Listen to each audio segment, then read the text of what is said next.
For this year's Patel Memorial Lectures, I have chosen for discussion the question Kashmir, Retrospect and Prospect. Yesterday, This is I All India discussed Radio Archives the recording. historical, political, and constitutional background of Kashmir as it stood on the 15th of August 47. Today, I propose to discuss the question about the validity of Kashmir's accession to India, and I also propose to discuss the reasons why India refuses to accede to the request for plebiscite. I have already shown how on the 15th of August 47, the Maharaja of Kashmir was, in constitutional terms, an absolute monarch, and it was within his competence to accede either to India or to Pakistan, or, if that was possible, to retain his independent status as a separate state. In fact, I have tried to analyze the causes for the extraordinary indecisiveness which the Maharaja showed on this occasion. And I have indicated how he was hoping against hope that both India and Pakistan would allow Kashmir to remain an independent state. When history was on the march in August 1947, it was inevitable that these utopian hopes and aspirations of the Maharaja would be defeated. Pakistan started putting pressure on the Maharaja, and when those pressures failed, it actually instigated and guided the invasion of Kashmir by the raiders. Faced with the grim problem raised by the advancing raiders, the Maharaja approached India with a request that Kashmir should be allowed to This accede is to India. All India Radio The Archives letter recording. written by the Maharaja clearly indicates that he was determined to accede to India to save Kashmir from the terror of the freebooting invaders' army.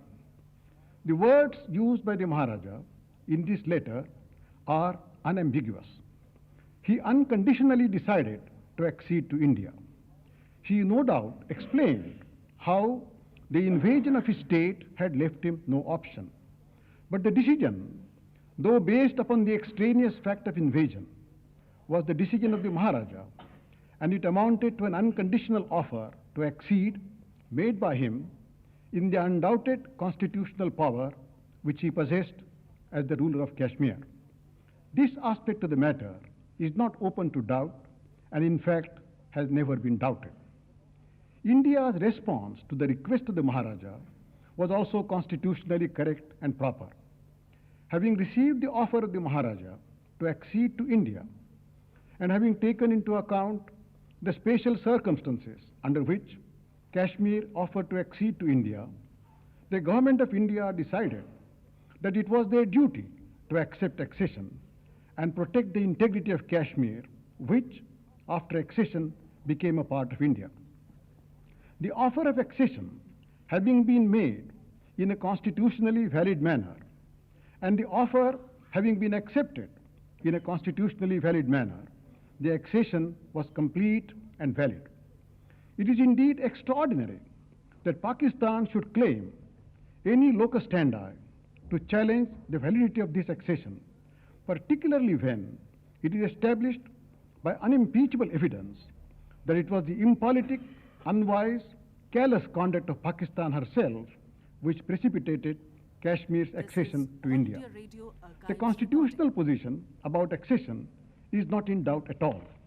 The provisions of the Government of India Act 1935, as amended, which were in force on the 15th of August 47, specifically provided that an Indian state shall be deemed to have acceded to the Dominion if the Governor General has signified his acceptance of an instrument of accession executed by the ruler thereof, whereby the ruler on behalf of the state declares that he accedes to the Dominion with the intent as therein specified. The instrument of accession signed by Maharaja Hari Singh on the 26th of October 47 satisfied this statutory requirement, and its acceptance by the Government of India on the 27th of October completes the act of accession. It is true that while accepting the instrument of accession executed by the Maharaja, Lord Mountbatten had stated that it was the policy of the Government of India to decide the question about the accession in the light of the wishes of the people of the state. And so, as soon as law and order have been restored in Kashmir and its soil cleared of the invader, the question of the state's accession should be settled by reference to the people. In this very letter, Lord Mountbatten had significantly added that his government and he had noted with satisfaction that His Highness had decided to invite Sheikh Abdullah to form an interim government to work with his Prime Minister. Reading the letter of acceptance as a whole, there can be no doubt that it was not a conditional acceptance. It was a valid and final acceptance. It merely indicated to the Maharaja that when law and order were restored, the Government of India would like to ascertain the wishes of the people of Kashmir in that matter. Indeed, the relevant constitutional provisions did not authorize a conditional acceptance of accession at all. Besides, in assessing the effect of the need to ascertain the wishes of the people, to which Lord Mountbatten had referred in his communication, we cannot overlook the fact that Lord Mountbatten himself referred to the decision of the Maharaja to invite Sheikh Abdullah to form an interim government. Indeed, when I narrated the events leading up to the acceptance of Kashmir's accession, I quoted the testimony of the Kashmir Prime Minister Mahajan, which shows that it was only when Sheikh Abdullah supported Mahajan that Nehru decided to accept Mahajan's invitation to send the Indian army to Kashmir. The Government of India thought, and I think rightly under the circumstances, that at the relevant time, Sheikh Abdullah represented the Progressive National Conference of Kashmir, which commanded the allegiance of an overwhelmingly large number of the citizens of Kashmir, so that it may be said with justification that when Sheikh Abdullah supported the request of Mahajan, that itself was evidence of the fact that the popular organization in Kashmir, which could have delivered the goods at that time, was in favor of accession to India. Sheikh Abdullah's attitude at the relevant time was clear. We realized, said Sheikh Abdullah in his speech before the Security Council, that Pakistan would not allow us any time, that we are either to suffer the fate of our kith and kin at Muzaffarabad, Baramulla, and other towns and villages, or to seek help from some outside authority. Under these circumstances, both the Maharaja and the people of Kashmir requested the Government of India to accept our accession. It is in the light of these material facts that the question about the validity and finality of the accession must be considered. Lord Mountbatten had indicated the policy of the Government of India to ascertain the wishes of the people after law and order were restored in Kashmir. As a matter of fact, soon after Kashmir's offer of exception was accepted, Sheikh Abdullah was put in power, and, as I have already mentioned, the Constituent Assembly of Kashmir was called. It drafted and approved of the Constitution. Elections were held from time to time, and popular governments administered Kashmir in a democratic way with the assistance of popularly elected legislative chambers. I think it is legitimate to suggest that the election of the Constituent Assembly, followed by subsequent constitutional events already mentioned, can well be regarded as the ascertainment of the wishes of the people on the issue of accession. Of course, Pakistan suggests that the elections were rigged, but that is an allegation which can be conveniently made by Pakistan when these elections present an extremely inconvenient fact to the presentation of Pakistan's case. On the whole, I think Sheikh Abdullah did speak for a vast majority of the Kashmiris when he said at a press conference in Delhi on the 18th of June 1948, "We, the people of Jammu and Kashmir," he said, "have thrown our lot with the Indian people, not in the heat of passion or a moment of despair, but by deliberate choice. Regarding the legality of the accession, in the narrow judicial sense of the term, says Michael Brecher, there is no doubt that with the acceptance by Mountbatten as Governor General of India of the instrument of accession signed by the Maharaja, Kashmir became an integral part of India. Such a procedure for accession was in accordance with the partition agreements. This is all in the Moreover, video it had the archives sanction of the Muslim League as evidenced by Jinnah's statements of June 17th and July 31, 1947 on the constitutional position of the Indian princes after the transfer of power. In regard to the argument that the acceptance of accession was conditional, Brecher says that the statement made by Lord Mountbatten about the ascertainment of the wishes of the people did not in any way affect the legality of this act, which was sealed by India's official acceptance of the instrument of accession. Furthermore, Mountbatten specifically indicated that this Indian offer to seek the will of the Kashmiri people on the accession issue would be implemented only after law and order have been restored in Kashmir and the invaders expelled from that state. In a strict constitutional sense, the invaders are still squatting over a big portion of the former state of Jammu and Kashmir, and that would indicate that the stage for ascertaining the wishes of the people has yet to arrive. That, however, is a different matter. The point of substance is that the wishes of the people have been ascertained in the manner recognized by democratic countries all over the world. Even the American representative at the United Nations, Warren Austin, categorically stated as early as February 4, 1948, said he, the external sovereignty of Kashmir is no longer under the control of the Maharaja with the accession of Jammu and Kashmir to India. This foreign sovereignty went over to India and is exercised by India, and that is how India happens to be before as a petitioner. The Soviet Union has consistently taken the view that Kashmir has legally, validly, and irrevocably acceded to India. This is all India At the video archives 765th recording. meeting of the Security Council, the representative of the Soviet Union clearly stated that the question of Kashmir has been settled by the people of Kashmir themselves. They decided that Kashmir is an integral part of the Republic of India.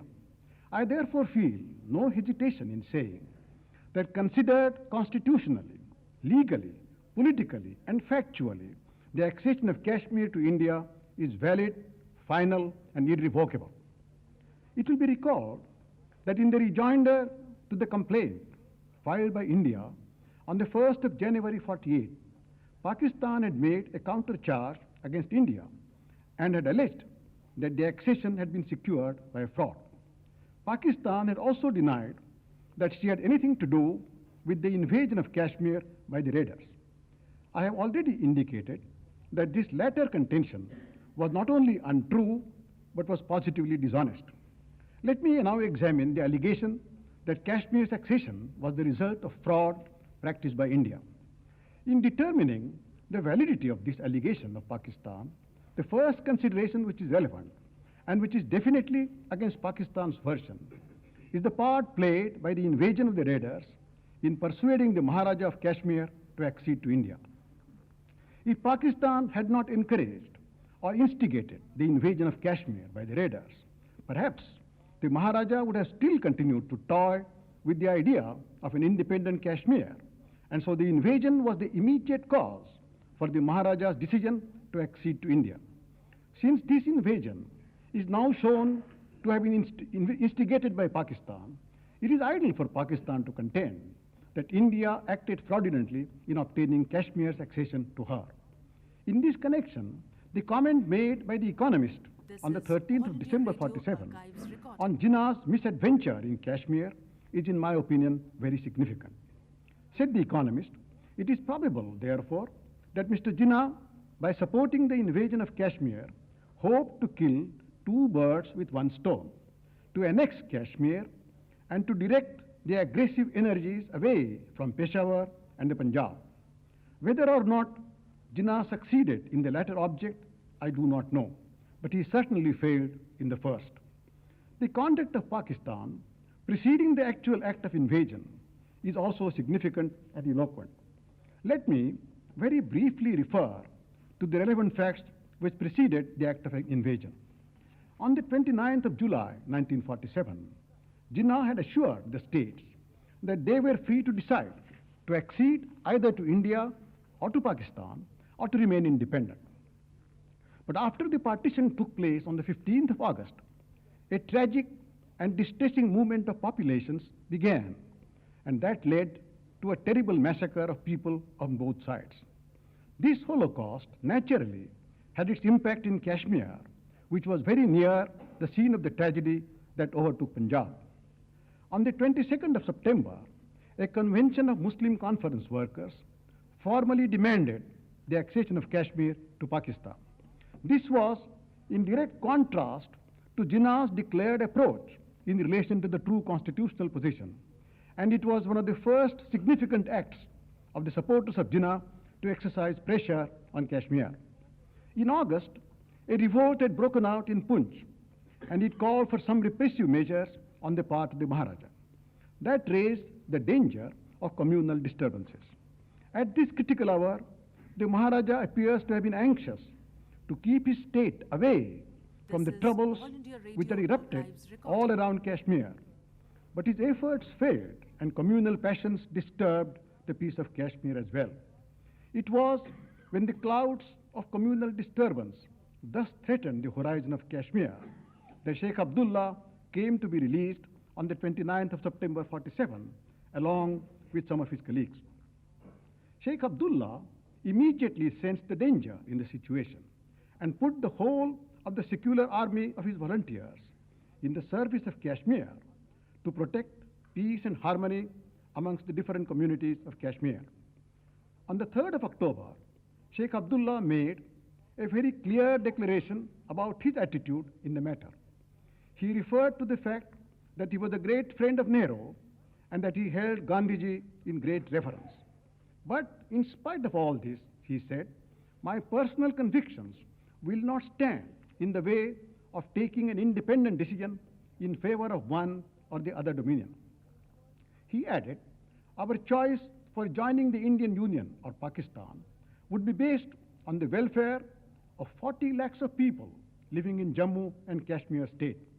But even if we join Pakistan, we will never believe in the two-nation theory, which is responsible for so much poison in the country today. I assure the Hindus and Sikhs, he added, that as long as I am alive, their life and honor will be quite safe. We want people's Raj in Kashmir. We want to establish such a government here as would ensure all opportunity to everybody without any prejudice to his class or his religion.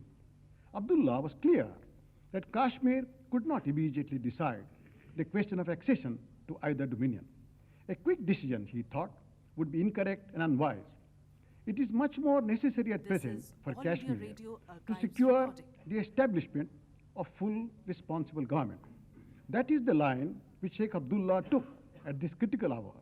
And his line substantially coincided, though for entirely different reasons, with the view which the Maharaja was taking in the matter. The Maharaja wanted to postpone his decision as to accession for reasons which I have already explained. Sheikh Abdullah agreed, though his reasons were entirely different from those of the Maharaja. This was the broad picture of the political and public life in Kashmir at the relevant time. It was at this stage that Pakistan decided to apply economic blockade to Kashmir. The Foreign Minister of Pakistan replied to the complaint made by the Prime Minister of Kashmir in that behalf by conceding that the supplies sent to Kashmir were being hindered.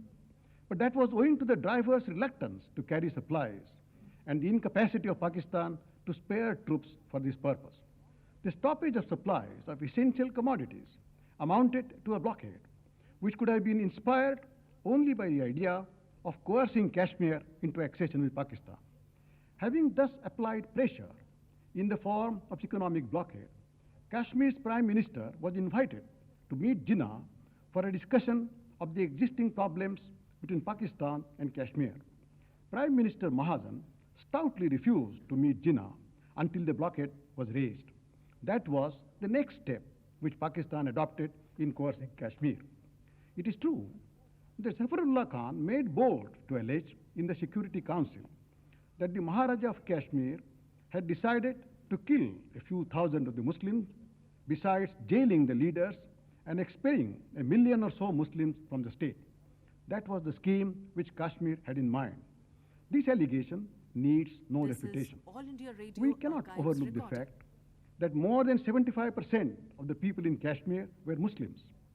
And it would have been an act of lunacy on the part of the Maharaja to have entertained the idea of killing or expelling such a significantly large number of citizens from Kashmir. The theory of genocide, conveniently set up by Pakistan before the Security Council, is on a par with the plea made by Pakistan that she had taken no part in the act of invasion by the raiders. Both the pleas were totally untrue and even dishonest. The record shows that at the relevant time, Kashmir was loudly proclaiming her determination not to commit herself either to Pakistan or to India. That is precisely what Pakistan did not like. Pakistan was getting impatient to force Kashmir to accede to her because the Pakistani politicians apprehended that Sheikh Abdullah would, in due course, persuade the Kashmir government to accede to India. Time was in favor of Sheikh Abdullah, and in that sense, it was against Pakistan. That explains the tactics adopted by Pakistan. First, she started economic pressures, and when these pressures did not yield the expected result, she instigated the actual invasion by the raiders. It is interesting to recall that both Sadiq and Bakshi Ghulam Muhammad disclosed this position as early as December and November 1947.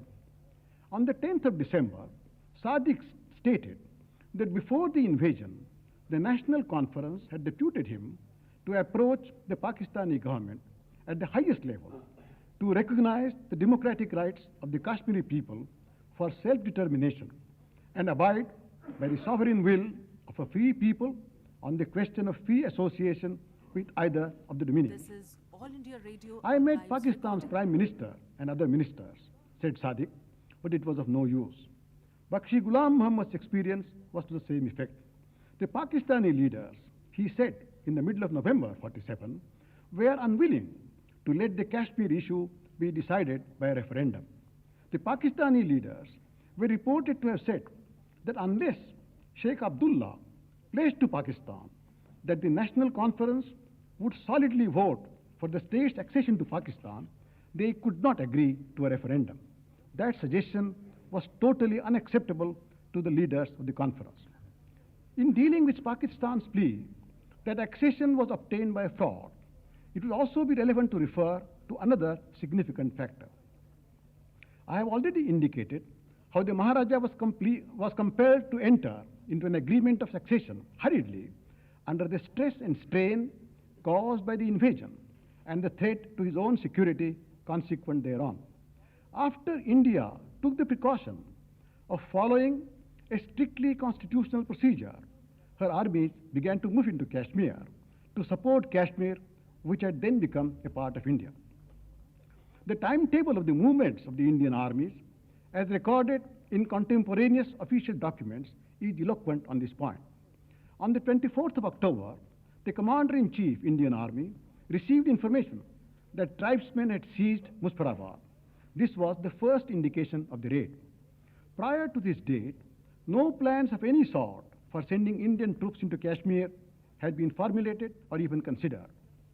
On the morning of the 25th, we were directed to examine and prepare plans for sending troops to Kashmir by air and road in case this would become necessary to stop the tribal incursions. This was the first direction which we received on this subject. This is No All steps India had been Radio taken Archives prior to recording. the meeting to examine or prepare such plans. On the afternoon of the 25th of October, we sent one staff officer of each, the Indian Army and RIAF by air to Srinagar. There they saw officers of the Kashmir State Forces. This was the first contact between the officers of our headquarters and officers of the Kashmir State Forces on the subject of sending Indian troops to Kashmir. On the afternoon of the 25th of October, We also issued orders to an infantry battalion to prepare itself to be flown at short notice to Srinagar in the event of the Government of India deciding to accept the accession of Kashmir and send help.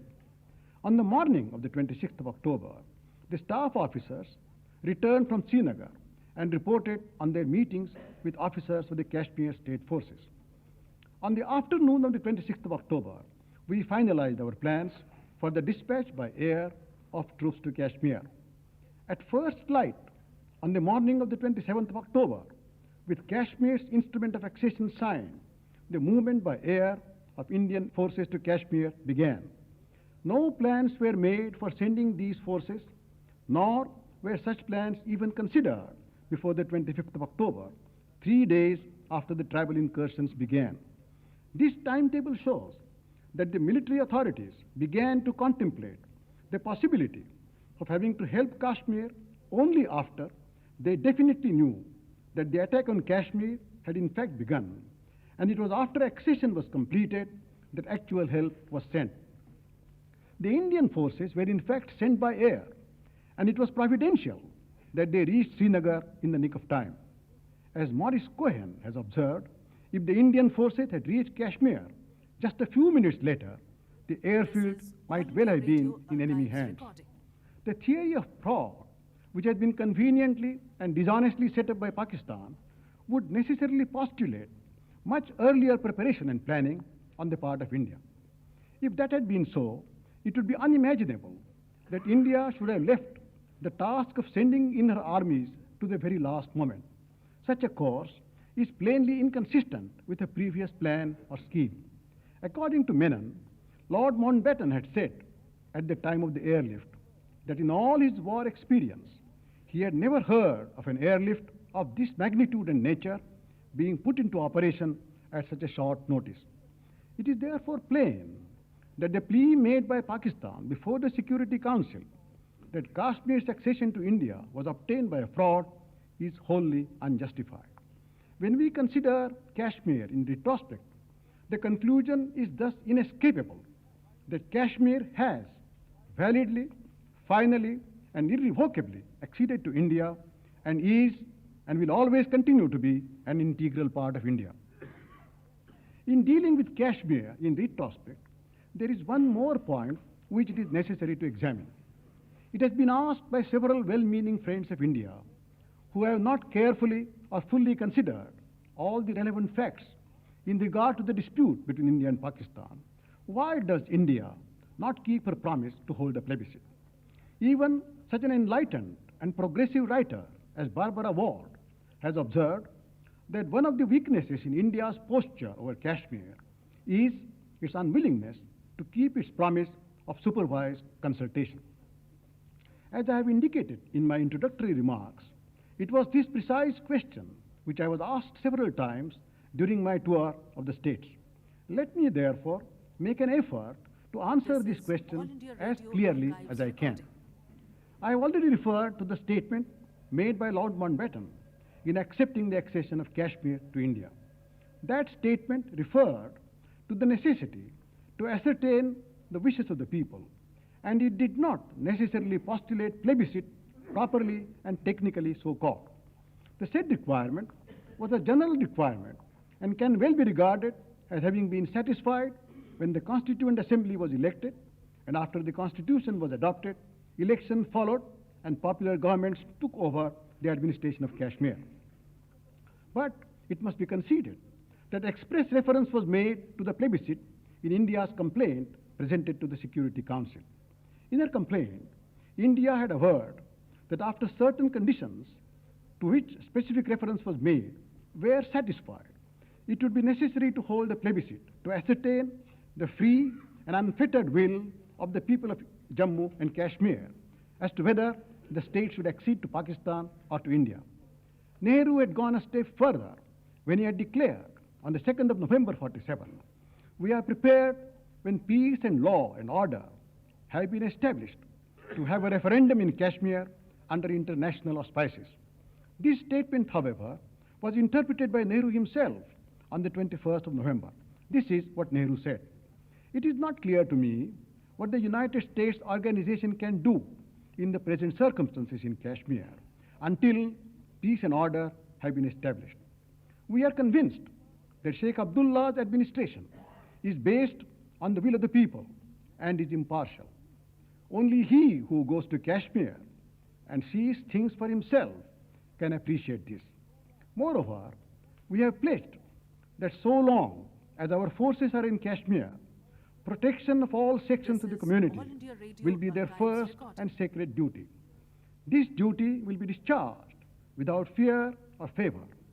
I have repeatedly stated that as soon as the raiders have been driven out of Kashmir or have withdrawn and peace and order have been established, the people of Kashmir should decide the question of accession by plebiscite or referendum under international auspices such as those of the United Nations. By this declaration, I stand. On the 25th of November 47, Nehru expressed his views in these words: "We cannot treat with freebooters who have murdered large numbers of people and tried to ruin Kashmir. They are not a state, although a state may be behind them. We cannot desert the people of Kashmir until the danger is past. If the Pakistani government is sincere, they can stop the entry of these raiders and thus accelerate the return of peace and order. After that, let the people of Kashmir decide and we shall accept their decision. But if this armed conflict continues, no opportunity is given for the people to decide by peaceful means, and the decision gradually takes shape by the sacrifice and power of the people in this conflict." He also added, "Kashmir and India have been bound together in many ways from ages past. These last few weeks have forged a new link which none can sunder." It is in the light of this clear exposition by Nehru himself that I will now proceed to consider the question why India is not willing to hold a plebiscite today or at any time in future. The first answer to this question is that the time to hold the plebiscite has long passed. The resolutions to which I have already referred clearly, precisely, All and India Radio specifically archives indicated recording. the sequence of steps which Pakistan and India were required to take. The first basic requirement was that Pakistan had to comply with her obligations within a reasonable time. It was only after the Commission certified that this part of her obligations had been discharged by Pakistan that the next stage for India to withdraw gradually her forces from Kashmir was to arise, and the stage for holding the plebiscite came last. If Pakistan blatantly refused to comply with her own obligations, how can India be expected to hold the plebiscite? It is surprising that in all the debates which have been taking place before the Security Council on Kashmir from year to year, Pakistan has never been asked pointedly why she failed to comply with her obligations within a reasonable time. If the Security Council wisely decided that plebiscite would be the last in the series of acts which would bring to a close the dispute about Kashmir, surely everyone interested in the enforcement of the relevant resolutions should first and foremost ask Pakistan why she has failed to comply with the resolutions within a reasonable time. The failure of Pakistan to comply with her obligations up to date is a complete answer to the question put to India as to why she does not agree to the holding of a plebiscite. The next answer to this question is an answer based on constitutional law. But it must not be forgotten that whilst we are dealing with the problems of the plebiscite and the status of a country, points of constitutional law cannot be brushed aside as technical or legalistic. They have a vital bearing on the decision of the question, and their effect cannot be ignored. During the time that the proceedings have been This taking is their All very India Radio long course Archives before the recording. Security Council, history has not stood still. Events have been marching in this part of the world, and India has given herself her constitution, and so has Kashmir given herself her constitution. As I have already indicated, the effect of the two constitutions clearly is that no change can be made in the constitutional status of Kashmir as a part of India without the amendment of the constitutions themselves. If a change is intended to be made peacefully, democratically, and according to law, it cannot take effect unless the constitutions are suitably amended. The presence of the two constitutions so completely alters the whole concept underlying the promise of holding a plebiscite that the said promise has, in constitutional terms, become impossible of performance. When India agreed that the plebiscite should be held in due course after the conditions specified by her as conditions precedent had been satisfied, it might have been competent to the government of India to make that promise. But as a necessary consequence of the relevant provisions of the Indian Constitution, it is now completely outside the competence of the government of India to make such a promise. The executive powers of the government of India do not allow the cession of any territory which is included within the territories of the Union of India. And so the promise of a plebiscite, which may conceivably have been valid when it was made, is no longer valid. That is another constitutional answer to the question. Besides, if the promise made by India is regarded as an international commitment, India is perfectly entitled to rely on the principle rebus sic stantibus in avoiding the performance of the promise. This doctrine, which is somewhat akin to the doctrine of frustration in the law of contract, This is provides All India Radio that a Archives state record. is exonerated from its obligation under an international undertaking if there is a vital change in the circumstances existing at the time the obligation was undertaken.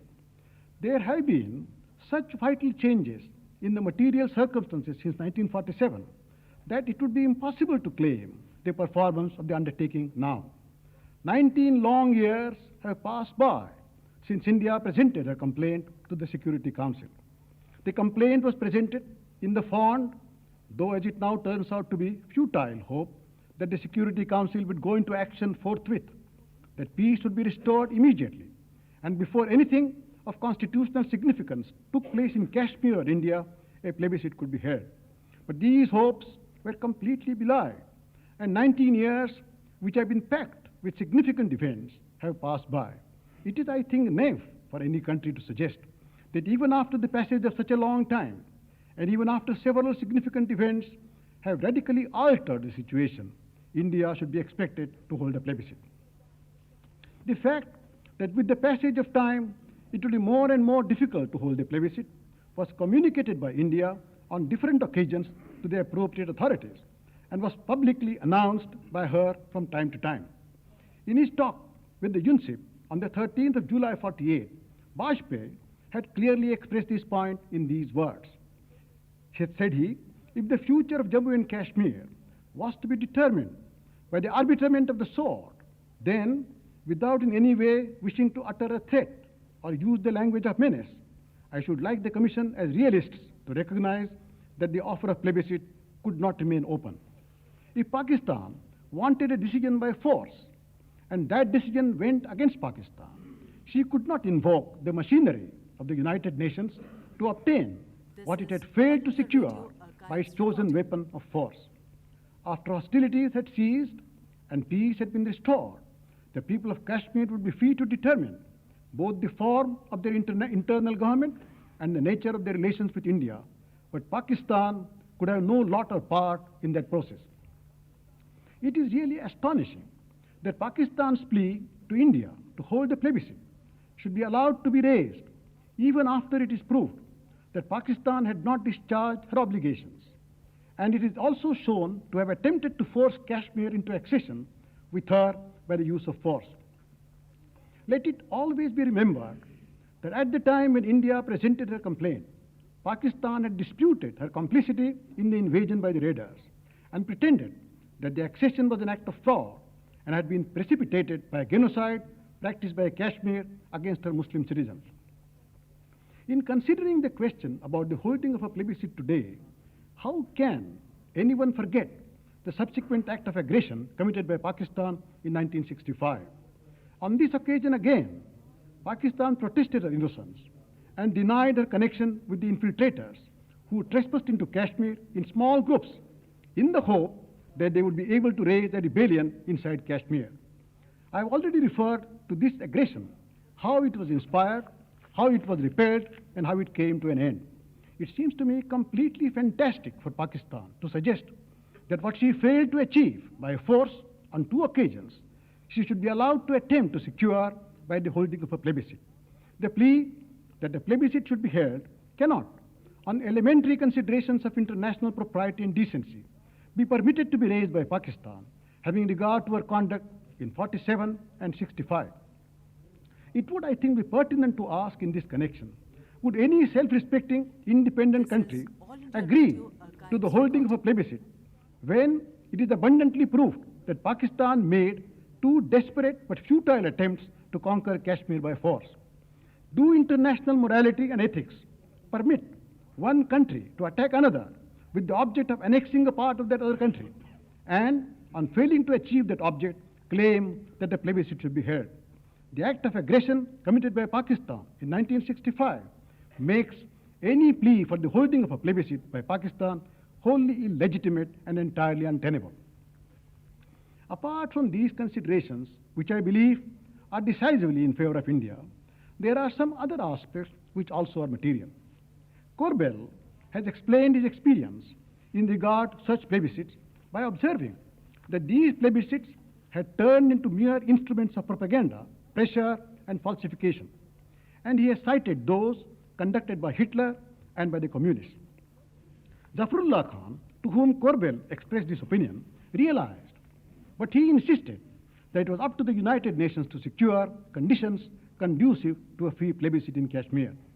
Let me at this stage quote what The Economist had to say on the practicability of the plebiscite as it was contemplated even in 1947. Says The Economist, there is a talk of popular referendum in Kashmir to decide the issue, but in such a vast and mountainous territory, a referendum would require hundreds of external observers if it is to have any validity, and such observation should be hard to arrange. The Economist then asked, would he, the United Nations plebiscite administrator, be able to prevent communal massacres and fresh fighting after a plebiscite? For whichever side wins will tend to take drastic action to settle accounts with the losers. A partition with prearranged and orderly transfer of population India Radio based on the Archives lessons of the Punjab may still be the better way of clearing up the Kashmir tangle, and it is yet possible that India and Pakistan will be able to agree on a boundary line before the heat of plebiscite campaigning is turned on. Dixon, in his report, has expressed the same apprehension. The state of Jammu and Kashmir, he says, is not really a unit geographically, demographically, or economically. It is an agglomeration of territories brought under the political power of one Maharaja. That is the unity it possesses. If, as a result of an overall plebiscite, the state as an entity passed to India, there will be large movement of Muslims and another refugee problem for Pakistan, who will be expected to receive them in very great numbers. If the result favor Pakistan, a refugee problem, although not of such dimension, would arise for India because of the movement of Hindus and Sikhs. The repercussions which the holding of a plebiscite is bound to create, to which The Economist and Dixon have referred, cannot be ignored.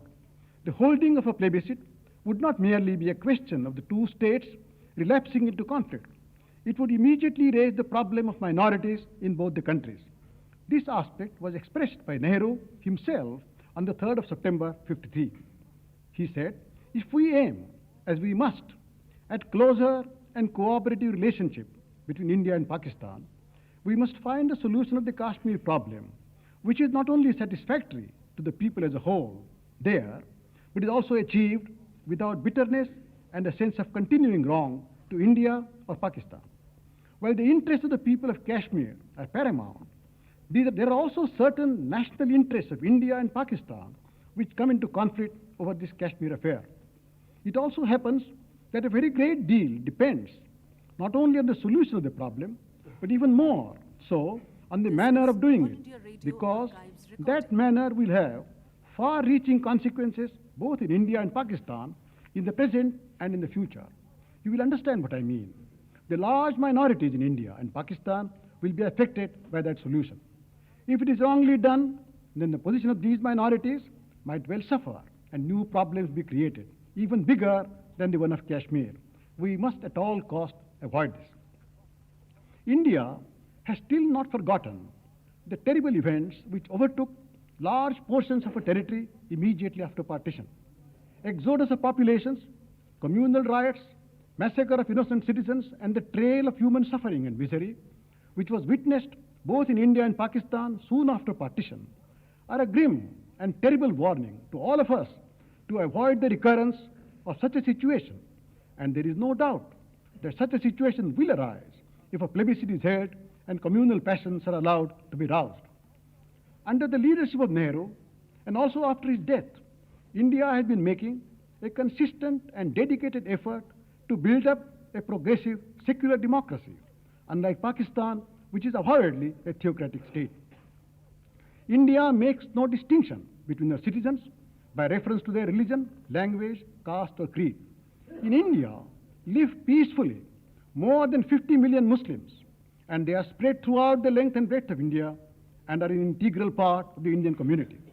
If a plebiscite is allowed to be held, it would inevitably be preceded by extravagant propaganda in which communal and religious passions would be aroused. It needs no imagination to realize that such propaganda will let loose communal fury on an unprecedented scale, both in India and in Pakistan, and that will inevitably give rise to a grave threat to the safety, prosperity, and This progress is All of India the Radio minorities in both the Archives countries. recording. Political power in Pakistan, which has been harping on Kashmir ever since Pakistan was born, may choose to become blind to these important human aspects of the problem. But secular India cannot adopt that course. The impact of the religious and communal propaganda, which would inevitably precede the holding of a plebiscite, on the healthy secular structure of the Indian community is a very vital consideration which determines India's attitude and approach in this matter. When India claims that Kashmir is a symbol of Indian secularism, it is not an idle boast. It is not even a merely debating point. It speaks for the profound faith and belief of Indian nationalism. India is determined to build up a secular society under its constitution, and Kashmir, which has acceded to India, is inevitably and irresistibly treated as a symbol of Indian nationalism and secularism. The Muslim citizens of India, more than the Hindu citizens, would therefore be more articulate and vigorous in insisting upon avoiding, at any cost, the catastrophe which would necessarily ensue if the vile flood of communal propaganda is let loose on the eve of a plebiscite. India's refusal to entertain any proposal to hold a plebiscite in Kashmir is thus based on constitutional, legal, political, and above all, human grounds. It is not based on the fear that she may lose the plebiscite. It is based on the fear that whatever happens to the plebiscite, irrational, blind, wild forces of religious fanaticism and bigotry would be let loose, and that is the one danger which India is passionately determined to avoid. In this context, it is of utmost importance to state clearly and unambiguously that India's reluctance to hold a plebiscite arises from the basic and fundamental fact This is that she All genuinely India Radio fears Archives that recording. whatever the result of the plebiscite, her secularism will be exposed to the very grave risk of resurgent military chauvinism on the part of the majority communities in both India and Pakistan. It is for these cogent and convincing considerations that India finally, categorically, and definitely says no to any proposal to hold a plebiscite in Kashmir now or any time hereafter.